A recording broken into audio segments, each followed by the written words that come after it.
오늘은 576번째 맞이하는 한글날입니다. 성역이 완역된 언어가 무려 90개의 언어가 있다고 이야기를 합니다. 아직 성경이 번역되지 않은 언어가 몇 개인지 혹시 아십니까? 정말 많은데요. 놀라서는 안 됩니다. 무려 3,852개 언어가 아직 성경이 번역되지 않았다고 합니다. 이거는 완역된 것을 말하는 것이 아니라 66권 중에 한 권이라도 번역된 언어들이 성경이 있는데, 그에 반면에 한 권이라도 번역이 안 된 성경의 언어가 성경으로 번역돼야 될 그 언어, 돼야 될 그 언어가 무려 3,852개나 된다고 해요. 아직도 멀었겠죠. 땅끝까지 이르러 복음이 전하려면 그만큼 멀었다는 이야기이기도 합니다.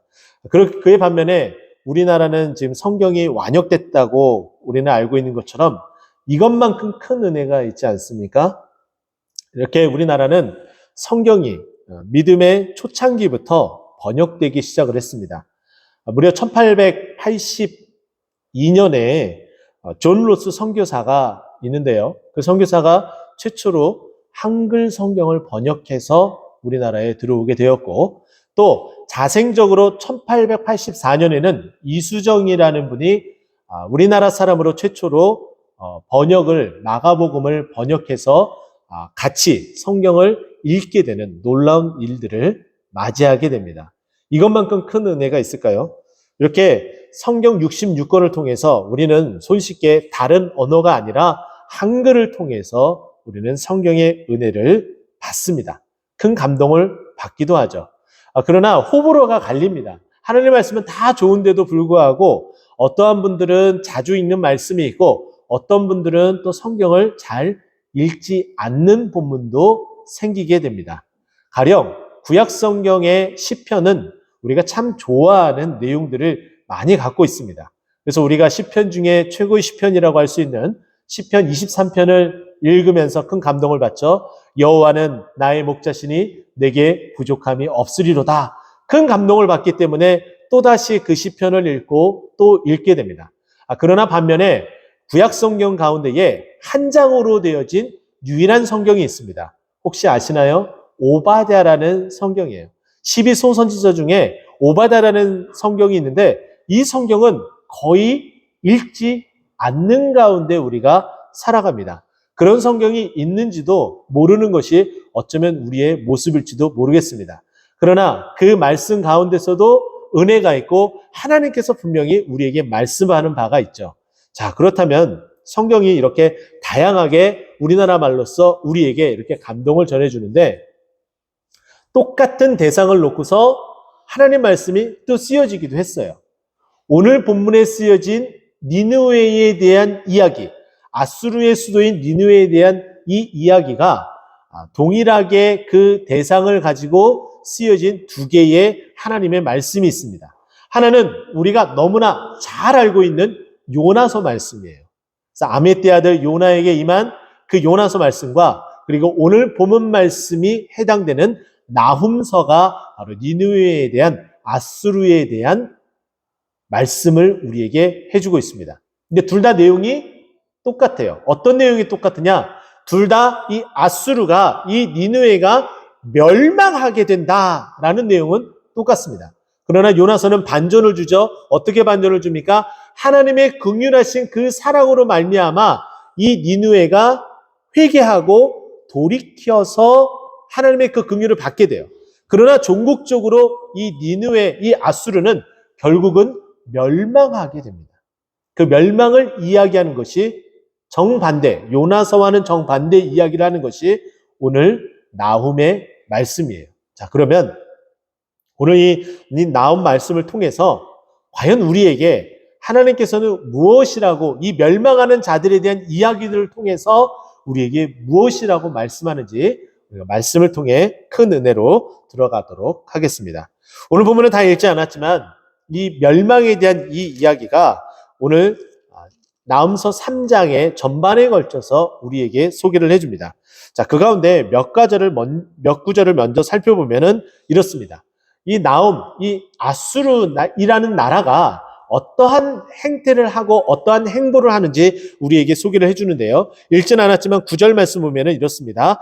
구스와 애굽은 그 힘이 강하여 끝이 없고 북과 루빔이 그를 돕는 자가 되었으나, 이 말은 무슨 뜻이냐면은 그때 가장 강성했었던 나라들과 함께 연합이 된 거예요. 같이 이웃나라가 되고 서로서로를 돕기로 작정을 했다는 거예요. 사람을 의지하는 것이죠.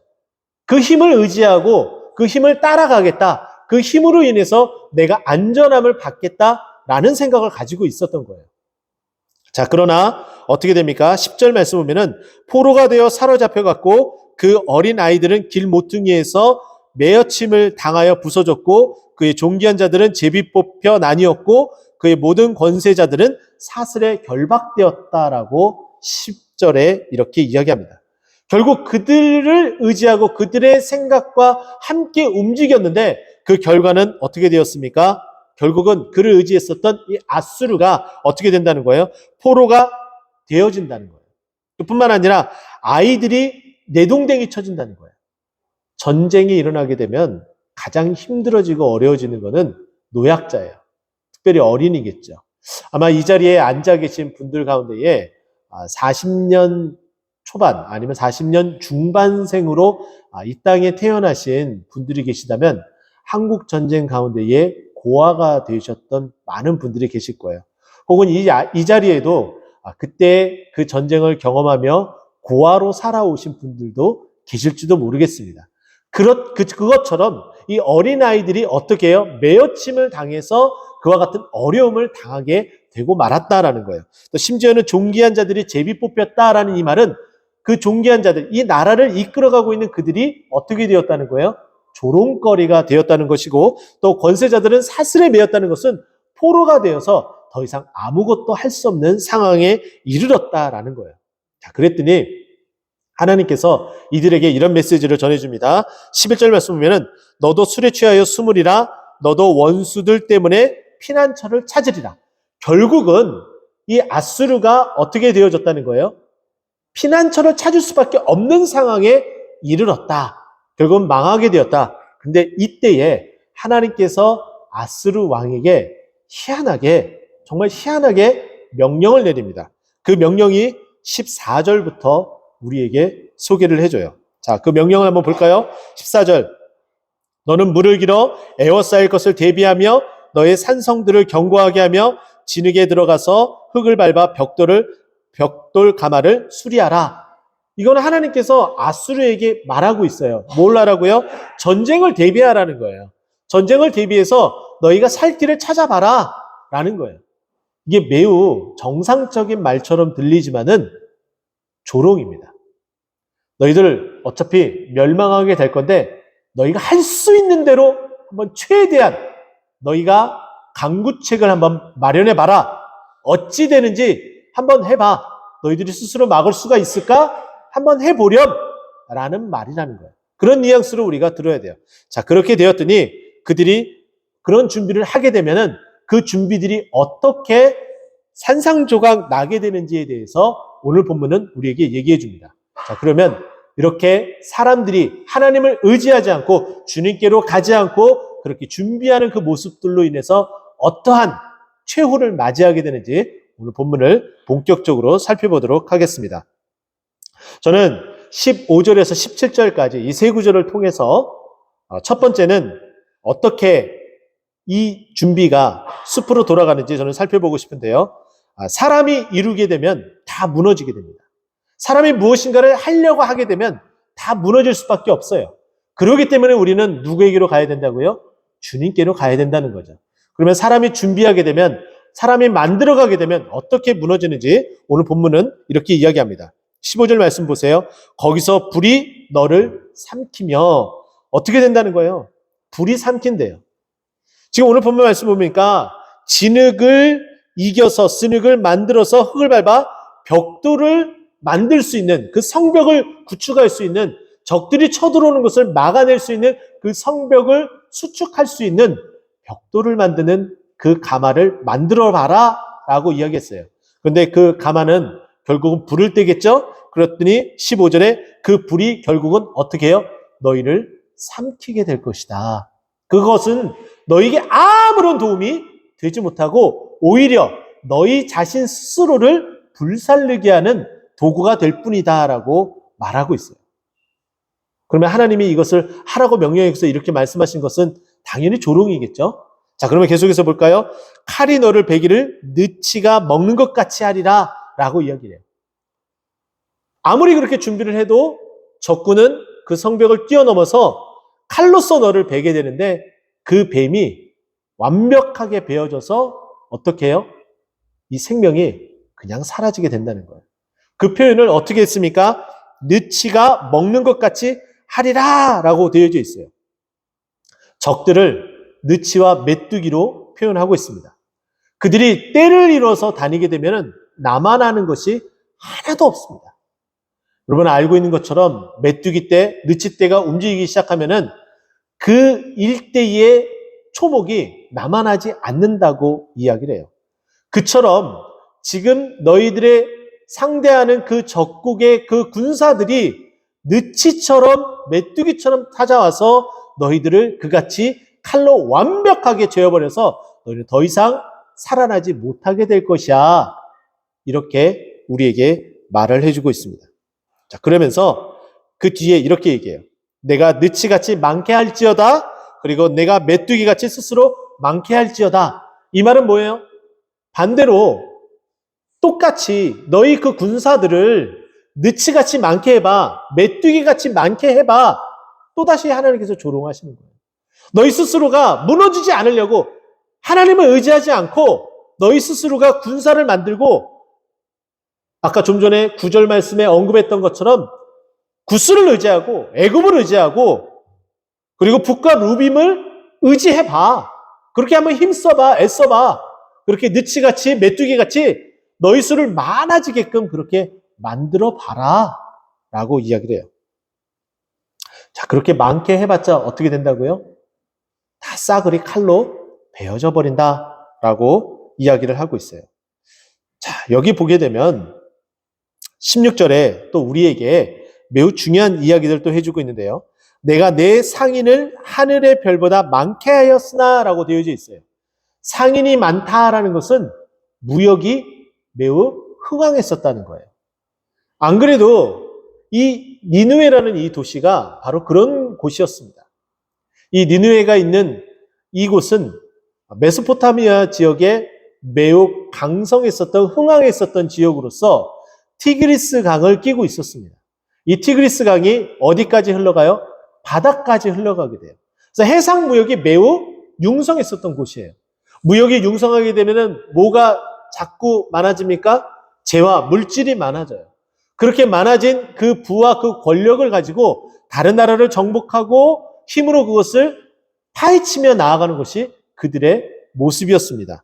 자, 그런데 어떻게 된다고요? 그렇게 많아봤자 어떻게 돼요? 16절에 느치가 날개를 펴서 날아간 같다라고 이야기를 해요. 다 숲으로 다 지나가 버린다라는 거예요. 자, 여기에 느치가 날개를 펴다. 여기에 해당되는 히브리어 동사를 보면 더 기가 막힌 이야기를 우리는 알 수가 있어요. 여기에 해당되는 펴다라는 이 히브리어 파사트라는 이 히브리어 동사를 보게 되면 이것의 뜻은 단순히 펴다라는 어떤 그런 뜻도 있지만은 이 이면의 다른 뜻, 어떤 뜻이냐면 침략하고 공격하다라는 뜻이 있어요. 그리고 심지어는 약탈하다라는 뜻도 있습니다. 다시 말해서 지금 느치가 너희들이 아무리 그 재화를 준비하고 그 준비된 재화를 가지고 너희들이 방어를 하고 준비를 한다 할지라도 어떻게 내가 준비한 그 재앙에 대한 심판을 결코 피할 수 없게 된다. 결국은 너희들은 다 약탈당하고 그리고 다 공격당하고 다 침략당해서 너희들이 가지고 있는 것은 땡전 한 푼도 없게 된다라는 것이에요. 남는 것이 하나가 없어요. 우리가 스스로가 아무리 내가 이렇게 부를 축적해서 내가 이렇게 후일에 이렇게 쓰겠다라고 생각할지라도 하나님께서 그렇게 개인적으로 인간의 모습으로 사람이 준비된 것을 통해서는 하나님의 뜻을 이루지 못하기 때문에 다 무너뜨리고 심지어는 마이너스가 되기까지 만들어 버리겠다라는 거예요. 이런 상황까지 만들게 된다면 우리는 어떻게 될까요? 억장이 무너지겠죠. 그제서야 주께로 돌아오겠죠. 근데 우리는 이미 이렇게 말씀하셨기 때문에 그 이전에 주님께로 돌아가야 됩니다. 17절 말씀 계속 보세요. 내 방백은 메뚜기 같고 너의 장수들은 큰 메뚜기 떼가 추운 날에 울타리에 깃들이다가 해가 뜨면 날아간 같으니 그 있는 곳을 알 수 없도다. 지금 여기서 보게 되면은 앞으로 일어날 일들에 대해서 이야기를 해줘요. 그죠? 분명히 17절 말씀 보면은 앞으로 이렇게 될 것이다 라고 이야기를 합니다. 자, 그런데 여기에 해당되는 동사를 보게 되면은 정반대의 시제를 사용하고 있어요. 여기에 울타리에 메뚜기가 깃들이다라는 이 단어하고 그리고 17절에 나타나는 해가 뜨면 날아간다. 이 메뚜기가 날아간다라는 이 표현을 완료형으로 표현하고 있어요. 이 동사를 왜 완료형으로 표현했을까요? 앞으로 일어날 일임에도 완료형으로 표현했다는 것은 늘 제가 말씀드리지만은 앞으로 일어날 일의 완료형은 반드시 그것이 이루어지고 말 것이다라는 하나님의 강력한 의지가 담겨져 있는 거예요. 자, 그런데 여기에 보면은 그 대상이 누구예요? 방백, 그리고 또 나아가서 장수들. 방백이고 장수는 누구예요? 이 방백은 아까 9절에 말씀드렸던 이 아수르가 동맹을 맺었었던 구스, 애굽. 그리고 여기에 나타나는 붓과 루빔이에요. 근데 그들이 어떻게 된다고요? 메뚜기 같이 힘을 전혀 쓰지 못하는 거예요. 추운 겨울에 꼼짝달싹 못하는 메뚜기처럼 그저 언덕에 아무것도 못하고 있는 그런 메뚜기처럼 돼버린다라는 표현이에요. 그리고 전쟁이 일어나면은 싸움에 용맹스럽게 나아가서 전투를 해야 되는 것들이 누구예요? 장수잖아요. 그죠? 군인들이 나가서 싸우잖아요. 근데 그 장수들도 어떻게 된다는 거예요? 메뚜기들이 추운 겨울에 울타리에 이렇게 기대어 있을 뿐이다 라고 말하는 거예요. 그런데 그렇게 기대어 있다가 아무것도 못하다가 어떻게 된다고요? 해가 뜨면 그냥 혼비백산 도망갈 뿐이다. 도와줘야 될 그 방백들이, 그리고 싸움에서 용맹을 발휘하여 전투에서 승리해야 될 그 장수들, 그 군사들이 혼비백산 도망간다는 거예요. 이런데도 사람이 계획하고 준비하면 다 된다고요? 아니죠. 우리가 아무리 준비를 해도 다 무너질 수밖에 없습니다. 잠언 16장 9절은 그것을 우리에게 이렇게 말해주고 있어요. 사람이 마음으로 자기의 길을 계획할지라도 그 걸음을 인도하시는 이는 누구라고요? 여호와시니라. 우리가 아무리 그 마음에 아주 좋은 계획을 한다 할지라도 그것을 이루시고 만드시고 행하시는 분은 하나님이세요. 하나님이 만들어 가신다는 거예요. 우리에게 이런 속담이 있죠. 정승집에 개가 죽으면은 사람들이 많이 와서 문전성시를 이룬다고 합니다. 자, 그런데 정승이 죽으면은 개도 조문을 안 간다고 하죠. 지금 딱 그 짝이 되고 있는 것이 아수르의 모습이에요. 지금 아수르를 도와야 될 나라들은 한물백산 도망가고 장수들도 그렇게 되어버리고, 그러므로 말미암아 느치가 쓸어버리는 것처럼 그 칼로 그렇게 베어버리고 불이 그렇게 살라버리고 그런 상황이 된다는 거예요. 잠언 19장 21절도 우리에게 이렇게 말해주고 있습니다. 사람의 마음에는 많은 계획이 있어도 오직 여호와의 뜻만 완전히 서리라. 우리가 아무리 좋은 계획과 뜻이 있어도 하나님의 뜻만 온전하게 서는 줄 믿으시기 바랍니다. 그래서 우리 스스로가 어떠한 준비하는 것보다 여호와 일에 하나님께서 준비하는 것이 100만 배, 1000만 배 낫다는 거예요. 그래서 우리는 어떻게 돼요? 우리가 그래서 주께로 가야 됩니다. 시편 20편 7절 말씀은 우리에게 이렇게 말해주고 있어요. 어떤 사람은 병거, 어떤 사람은 말을 의지하나 우리는 여호와 우리의 하나님의 이름을 자랑하리로다. 우리가 이렇게 주님께로 가서 주님을 자랑하는 우리 모두가 되기를 간절히 소망합니다. 저는 두 번째는 사람을 의지해서는 안 됩니다. 이렇게 18절의 말씀을 통해 나누고 싶어요. 사람을 의지하지 말고 우리가 어떻게 해요? 그래서 주께로 돌아가야 돼요. 사람을 의지했더니 어떠한 일이 벌어지는지 18절 말씀 보세요. 아수르 왕이여, 이 니느웨인, 이 상대국인 이 아수르 왕에게 말하고 있습니다. 내 목자가 자고 내 귀족은 누워 쉬며 내 백성은 산들에 흩어지나 그들을 모을 사람이 없도다. 지금 사람이 이 분류가 돼서 나오는데 목자, 귀족, 내 백성 이렇게 세 부류가 나와요. 여기에 처음에 언급된 이 목자는 결국은 이 지도자들을 말하고 있습니다. 뿐만 아니라 자신들을 도우려고 동맹을 맺었었던 그 나라의 왕들을 지칭하기도 합니다. 자, 그리고 뒤이어서 나오는 귀족들은 자신들을 따르는 장수들을 말하고 있겠죠. 또 귀족들, 우리가 알고 있는 그대로 그 귀족을 왕가에 속해 있는 그 귀족들을 말하기도 합니다. 자, 그런데 그들이 어떻게 된다고요? 그들이 목자가 잔대요. 동사를 보면 잔다고 이야기합니다.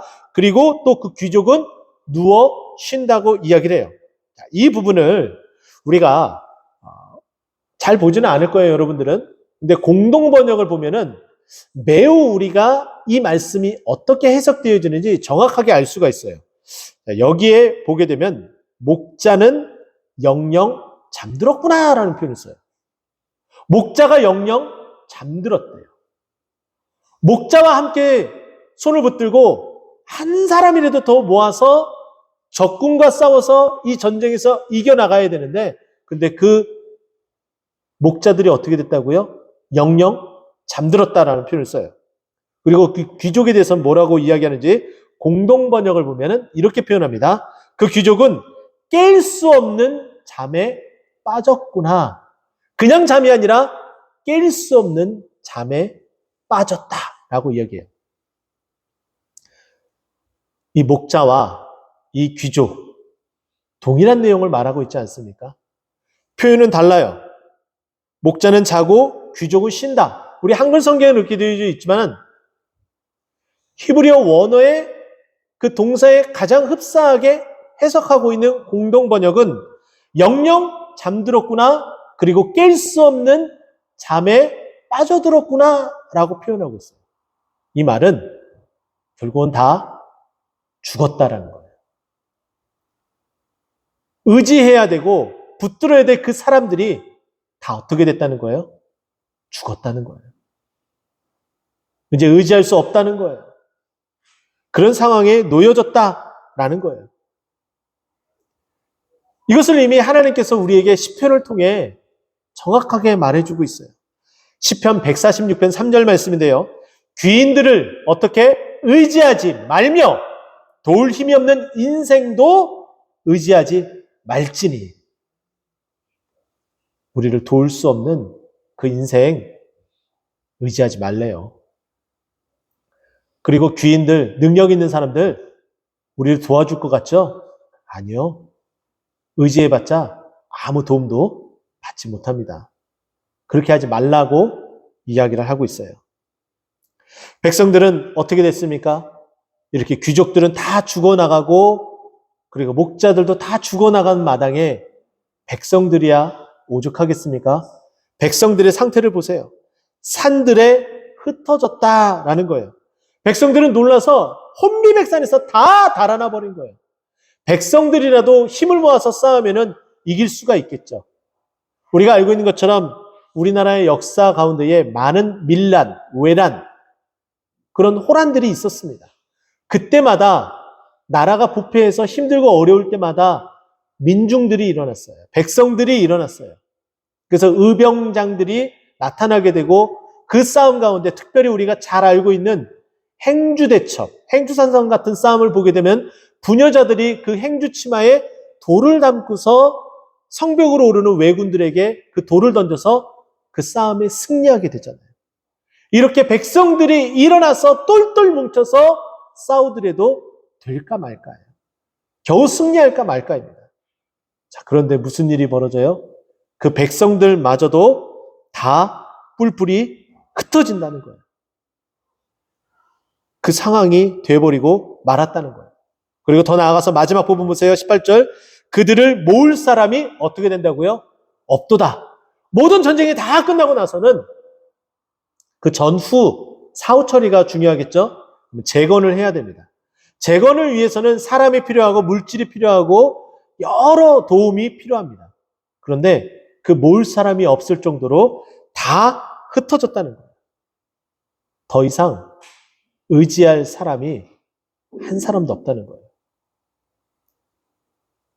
사람을 의지하면 결국은 막다른 골목으로 갈 수밖에 없습니다. 그렇기 때문에 우리는 어떻게 해야 돼요? 그래서 우리가 주님께로 가야 됩니다. 여러분 믿으십니까? 시편 118편 8절 말씀 보면은 우리가 그렇게 주님께로 가게 되면 무슨 일이 벌어지는지 여호와께 피하는 것이 사람을 신뢰하는 것보다 나으며 사람을 신뢰하는 것보다 여호와께 아무것도 안 하고 그저 피하기만 하더라도 더 낫다라고 시편 118편 8절은 우리에게 말해주고 있습니다.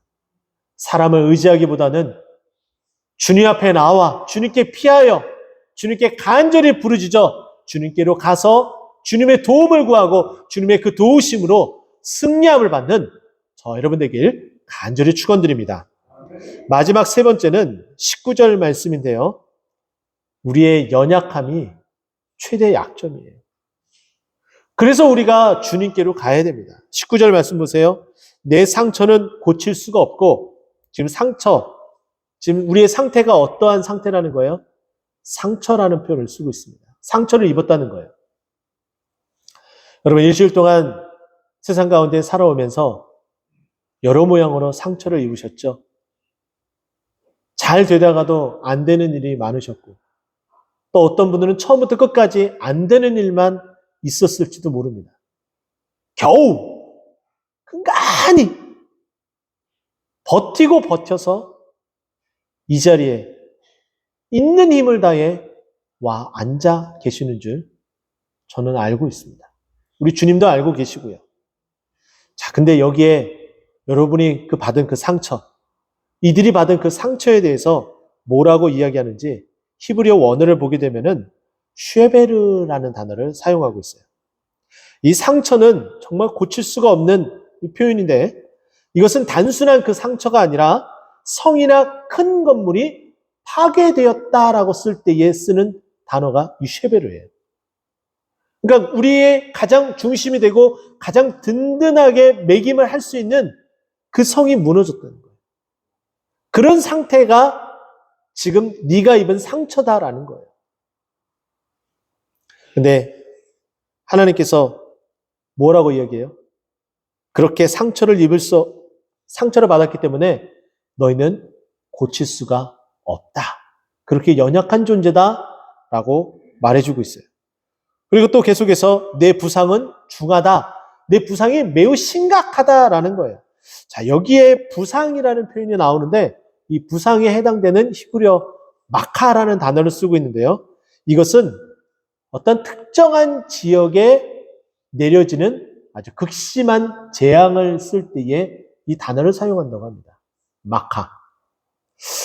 자, 우리가 올 한 해 전 세계에서 가장 심한 재난을 받은 나라가 있습니다.